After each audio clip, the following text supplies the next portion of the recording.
Merci beaucoup. Donc, bonjour à toutes et bonjour à tous. Donc, je vais vous présenter dans le délai imparti les principaux enseignements de cette nouvelle vague du baromètre landois. Je dis bien les principaux enseignements parce que c'est une étude extrêmement riche. Il y a plus d'une centaine de questions qui ont été posées aux sondés. Et donc, nous avons, avec les équipes de Bayard et de Landois, procédé à une sélection des questions et des résultats qui nous ont paru les plus saillants et les plus intéressants. Alors, sans plus, je vais faire juste un petit point rapide sur la méthodologie. Donc, comme l'année dernière, c'est un vaste échantillon de plus de 4000 personnes qui a été interrogées. On a une définition assez extensive de la notion de senior, puisqu'on fait commencer à 45 ans. Et cette enquête, élément important, a été réalisée dans la deuxième quinzaine de juillet, quand je dis élément de contexte important, puisque, bien évidemment, il y avait des éléments sanitaires à cette période, et qui ont pu jouer en partie sur les résultats. Donc nous verrons successivement plusieurs chapitres qui s'affichent ici sous vos yeux.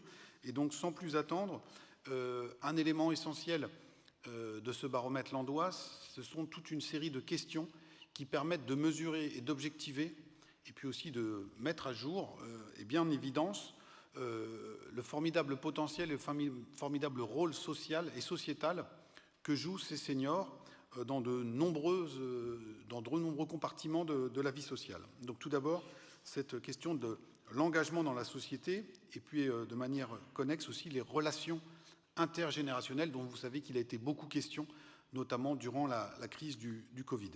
Alors sur cette crise du Covid, justement, on constate, au regard de cette première diapositive, que près d'un tiers de nos seniors nous disent que les relations avec leurs enfants, leurs petits-enfants, voire leurs arrière-petits-enfants, pour ceux qui en ont, se sont amoindris durant la crise du Covid. Donc on voit qu'en termes de relations intergénérationnelles, la crise du Covid a fait beaucoup de dégâts, et c'est le propre d'un baromètre. Nous avons pu comparer ces résultats avec ce que nous avions observé à l'été 2020, lors de la précédente vague, et à l'époque, c'était beaucoup moins de seniors qui avaient constaté cette dégradation, cette diminution de l'intensité de la relation. À l'époque, on s'était dit que le Covid était derrière nous, et on n'avait pas anticipé, bien évidemment, qu'il y aurait des prolongations, une vague 4, peut-être une vague 5, et cet effet d'accumulation des vagues a contribué à distendre et détricoter ce lien. Pourtant, ce lien n'est pas mort, et il s'exprime de nombreuses manières, notamment pour ce qui est de la situation des aidants. Parmi nos Français qui sont âgés de plus de 45 ans, un tiers d'entre eux, ce qui est colossal, un tiers d'entre eux sont aujourd'hui des aidants, 18% sont des aidants directs et 15% des aidants indirects. Donc là, vous voyez, on a parlé dans les tables rondes précédentes de la revalorisation d'un certain nombre de métiers, ce qu'on dit en bon français du care. Eh bien, il y a tout aussi, de manière tout aussi importante, des gros bataillons de gens qui, au quotidien, sans qu'ils soient dans une économie marchande, pratiquent aussi ce care dans la sphère individuelle. Encore une fois, c'est le cas d'un tiers de nos 45 ans et plus. Ils le font en direction d'un public très divers. Ça peut être le parent ou le beau-parent, les enfants, mais également le conjoint ou des petits-enfants. Cette situation concerne toutes les tranches d'âge, mais bien évidemment pas pour les mêmes membres de la famille. Donc là, on vous a fait des focus, par exemple sur le pourcentage de plus de 45 ans qui s'occupent d'un parent ou d'un beau-parent. Assez logiquement, c'est plus répandu sur les personnes qui sont en dessous de 64 ans, qui ont donc encore des parents en âge d'être aidés. Pour ce qui est de l'aide aux enfants, on va être sur la tranche d'âge de nos seniors qui est la plus jeune. Et puis pour ce qui est de l'aide aux conjoints, on sera là au contraire sur la tranche d'âge qui sera la plus élevée. Mais donc, quel que soit le public auquel on s'adresse, un tiers de nos seniors sont sollicités à un titre ou à un autre pour ces missions, si je puis dire, ce rôle d'aidant qui est absolument fondamental dans la société, dans la construction du lien social. Non seulement cette proportion de personnes qui sont impliquées est conséquente, mais le temps passé, le temps consacré est assez impressionnant également, puisque un tiers de nos aidants consacrent plus de 10 heures par semaine à ces tâches. Et donc, ce n'est pas un petit engagement ponctuel, c'est quasiment, une forme de job ou de sacerdoce qui est mené par ce public des aidants. Si ce public s'est autant investi, c'est également parce que le recours à des services d'aide demeure aujourd'hui, et donc marchand souvent, ou pas seulement, demeure minoritaire, avec seulement un tiers des aidants qui indiquent que la personne aidée bénéficie d'une aide ménagère. Donc ils viennent, ces aidants bénévoles, se substituer à l'absence de service, ou si ce n'est l'absence de service, le moindre recours, ou un recours assez parcellaire aux services qui peuvent être fournis soit par les collectivités et les associations, soit par le secteur marchand. Donc on voit que ces aidants, encore une fois, en termes d'utilité sociale, viennent combler un manque existant.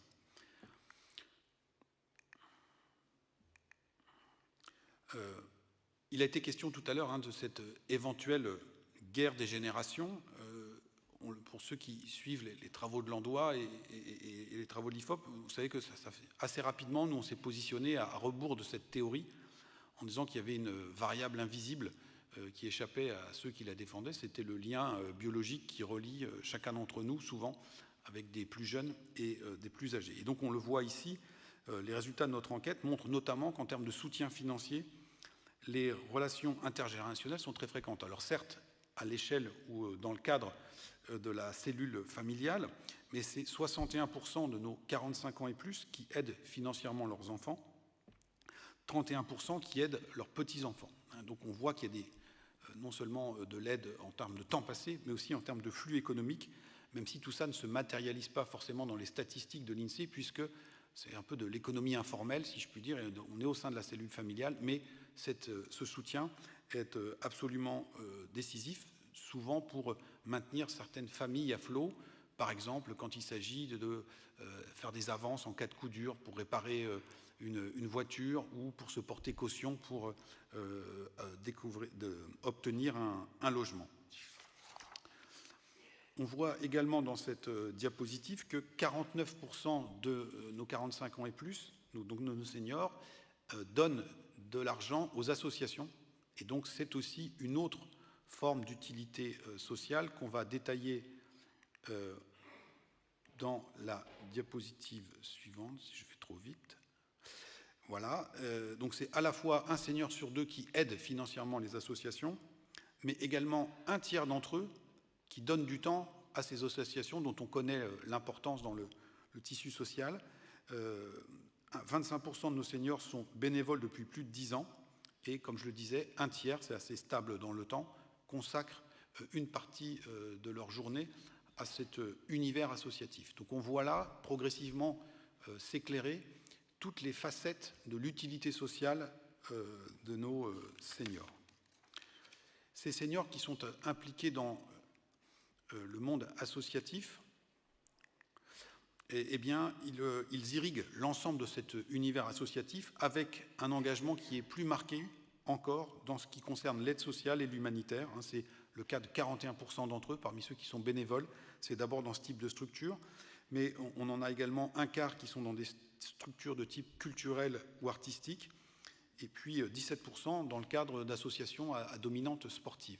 Donc on voit qu'ils maillent tout le territoire, l'univers associatif, avec, encore une fois, une préférence pour le social et l'humanitaire. Si on devait résumer en une slide cette utilité sociale, eh bien, que dirait-on? Que 15% de nos seniors gardent leurs petits-enfants au moins une fois par semaine, avec en moyenne, pour ceux qui le font, 23 heures consacrées. Donc c'est plus d'un mi-temps. 33% des seniors, on l'a dit, sont des aidants, 15% directs, 18% indirects. 61% des aidants aident financièrement, des seniors aident financièrement leurs enfants. 49% effectuent des dons à des associations. Et, last but not least, on rentre en période électorale, 3% des seniors exercent un mandat d'élu local. Et donc on voit comme ça le rôle absolument décisif et souvent méconnu et qui n'apparaît pas dans les statistiques, traditionnelles de cette population des seniors. Je me dépêche pour aborder le deuxième chapitre qui concerne la vie professionnelle. Alors, bien évidemment, tous les sondés n'étaient pas interrogés. On a posé les questions uniquement à ceux qui sont encore en activité. Et on leur demandait s'ils craignaient pour leur emploi. Donc, on rappelle le contexte. Nous sommes deuxième quinzaine de juillet. Et un tiers d'entre eux se déclarent inquiets, avec une érosion de cette inquiétude, moins 4 points par rapport à l'année dernière, puisque les signes d'une reprise économique commençaient à ce moment-là à se dessiner. Élément assez nouveau dans cette vague du baromètre, nous avons voulu interroger nos seniors en activité sur la création d'entreprises, le travail indépendant ou la capacité à cumuler différents statuts. Et là aussi, c'est le but d'un dispositif d'enquête comme l'Andois, c'est de à la fois donner des statistiques et des données objectives sur un certain nombre de sujets, mais également au passage, si l'on peut, de redresser des images d'Épinal, et notamment sur le fait qu'on pourrait dire que passé 50 ans, on fait le gros dos dans l'entreprise et qu'on s'accroche à son poste et qu'on n'a pas forcément envie de porter un projet. Quand vous voyez les résultats de cette enquête, eh bien, il nous montre qu'un quart de nos seniors en activité sont intéressés par l'idée de travailler en tant qu'indépendant, la même proportion de cumuler différents statuts ou de créer sa propre entreprise. Ce quart est obtenu en additionnant les items très et assez intéressés. Si on considère uniquement l'item le plus impliquant, très intéressé, vous voyez que c'est 10% à peu près, un senior en activité sur 10 est intéressé par ces pistes d'évolution ou de reconversion professionnelle. Et donc il y a sans doute là aussi toute une réflexion à mener du côté de l'Andois et de ses partenaires sur comment on accompagne ces seniors dans une seconde carrière qui peut être une carrière qui serait une carrière menée sous le signe ou le statut de l'indépendance. Plus globalement, l'éventualité d'une reconversion professionnelle donc, est envisagée par un actif de plus de 45 ans sur 2, ce public n'étant donc pas figé dans son poste ou dans son emploi. Et donc ça aussi, ça doit amener à des réflexions du côté des directions des ressources humaines dans les grands groupes et les entreprises de taille plus modeste. Donc à la fois pour se défaire, comme disait Éric Lombard, d'une vieille pratique française qui consiste à se séparer de ces seniors dès qu'on en a l'occasion, mais également à envisager avec eux des options de reconversion professionnelle, hein, puisqu'encore une fois, 50% se disent intéressés et 48% qui disent que ils pourraient l'envisager à titre personnel. Et là encore, si on se livre au même exercice en regardant le détail des items, la proportion de oui tout à fait atteint 15%, hein, donc c'est un actif de plus de 45 ans sur 7, sur 8, qui considère que ce sujet pourrait l'intéresser. Troisième chapitre, sur la question de l'anticipation du vieillissement. Quand on interroge nos seniors sur la signification d'un terme qu'on utilise tous, bien vieillir, qu'est-ce que ça renvoie ou à quoi ça leur fait penser spontanément? Ce qui sort très largement devant, c'est vieillir en bonne santé. Donc ça peut paraître un peu évident, mais c'est important de le souligner. Et derrière, et c'est aussi la démarche de l'Andois de réfléchir à ça, et les tables rondes l'ont évoqué, c'est quelles sont les conditions qui permettent de rester en bonne santé, notamment une prise en charge sanitaire et médicale, mais également l'entretien du lien social qui, comme ça a été rappelé dans les tables rondes, mais comme on le voit aussi nous dans les croisements des questions les unes avec les autres, joue un rôle dans le maintien en bonne santé et dans un bon état d'esprit des personnes concernées. Autre dimension, donc être entouré de sa famille, donc on retrouve ce lien social, la question des soucis financiers et la question d'avoir des activités. Mais donc le nerf de la guerre, c'est d'abord cette capacité à rester en bonne santé. Si l'on reste sur le même sujet, quand on interroge nos seniors sur quel est l'âge un peu pivot, c'est un peu connoté comme terme, ou l'âge barrière qui fait que cela va marquer le début de la perte d'autonomie. Si vous voyez la première ligne qui représente l'ensemble des répondants, vous voyez que la majorité dit que c'est à partir de 80 ans entre 80 et 89 ans que ce genre de choses commencent à arriver. Avec un petit détail qui n'en est pas un, c'est que plus l'interviewé est âgé, plus de manière, j'allais dire, assez humaine, mais aussi peut-être de manière assez rassurante, il a tendance à dire que cet âge à partir duquel on commence à basculer dans la perte d'autonomie va être reculé. C'est-à-dire que c'est les plus jeunes qui sont sans doute les plus sévères ou les plus inquiets et que quand on prend de l'âge et sans doute, alors c'est une façon aussi psychologiquement de se protéger, mais également aussi de constater qu'on a les moyens éventuellement de reculer cette échéance. Cette question du vieillissement est un sujet qui est anticipé de manière diverse et variée par une part importante de nos seniors. Vous voyez, par exemple, 76% adhèrent à l'idée que c'est une réalité qu'ils anticipent en prenant soin de leur santé, donc on retrouve le capital santé. 60% nous disent qu'ils l'anticipent aussi en épargnant. Il était question précédemment de l'équilibre de notre système de retraite. C'est aussi bien évidemment un sujet qui peut inquiéter pour 54%, et c'est aussi un sujet qui, pour certains, 47%, est anticipé au travers de l'aménagement de son domicile. Comme on va le voir, tout ça, néanmoins, ne se déclenche pas, ces passages à l'acte, ou ces anticipations se déclenchent à des âges ou à des stades de la vie qui sont différents.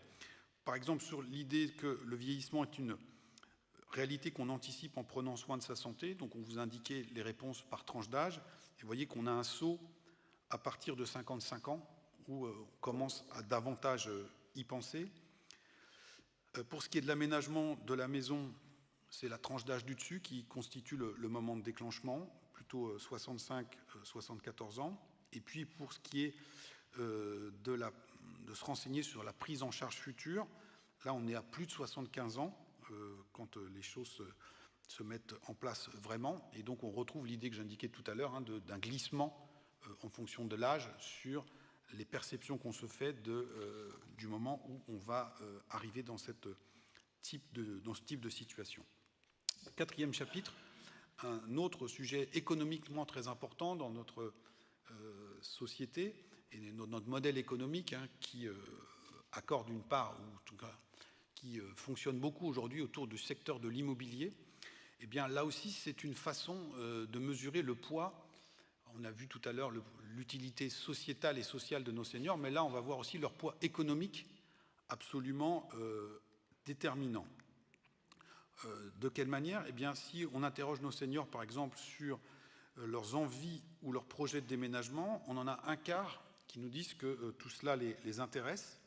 Alors, assez logiquement, ce taux est plus élevé sur les personnes de notre échantillon qui sont les plus jeunes. Là, on monte jusqu'à un tiers de la population. Le Covid est passé par là, il a accéléré un certain nombre de tendances, et donc sur ce marché de l'immobilier, qui, encore une fois, joue un rôle assez déterminant dans notre système économique, eh bien, les seniors jouent ou occupent toute leur place. Ce public des seniors, il est aussi déterminant dans un secteur connexe que celui de l'immobilier, qui est celui du bâtiment, et l'on voit là, alors c'est très détaillé comme questionnaire de Landois et lettres, on a testé toute une série de postes de dépenses ou d'investissements, et l'on voit que les seniors, eh bien, manifestement, représentent une part assez substantielle des carnets de commandes des artisans du BTP. Par exemple, pour ce qui est de la décoration et de la peinture, 20% de nos seniors nous disent qu'ils en ont effectué au cours des derniers mois. Alors certains peuvent l'avoir fait eux-mêmes.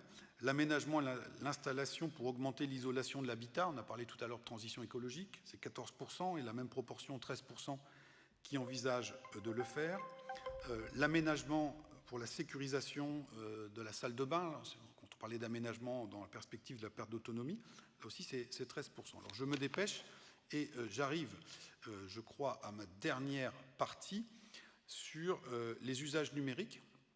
Et là aussi, c'est intéressant de mesurer en quoi ou non la crise du Covid avait fait bouger les lignes. Et il me reste 30 secondes, ce qui sera suffisant pour vous montrer que la prolongation de la crise du coronavirus, encore une fois, notre deuxième vague d'enquête prend en compte ce phénomène de prolongation de la crise, a accéléré la digitalisation de la société française.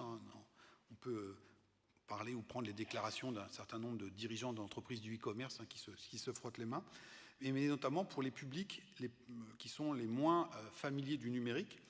Si l'on voit par exemple les réponses sur est-ce que le confinement vous a fait progresser dans l'utilisation d'Internet, 48% de nos seniors nous répondent positivement, donc 1 sur 2. Ils étaient 38% l'année dernière, donc on voit comment il y a un effet cumulatif. Dans l'utilisation de l'ordinateur, on est passé de 35 à 42. Dans l'utilisation de son smartphone, de 29 à 40. Et enfin, dans les connexions informatiques, de 31 à 38. Donc il y a sans doute encore un chemin à parcourir, mais vous voyez que sur ce domaine comme sur d'autres, les seniors font preuve d'une grande capacité d'adaptation, comme on l'a vu notamment tout à l'heure sur la proportion importante d'entre eux qui envisageraient une reconversion professionnelle ou une mise à leur propre compte pour la deuxième partie de leur carrière. Donc voilà un petit peu dressé à grands traits dans le délai imparti les principaux enseignements de ce baromètre qui, je l'espère, vous ont montré tout le rôle décisif que jouaient les seniors dans notre société française post-Covid. Merci de votre attention et bons travaux.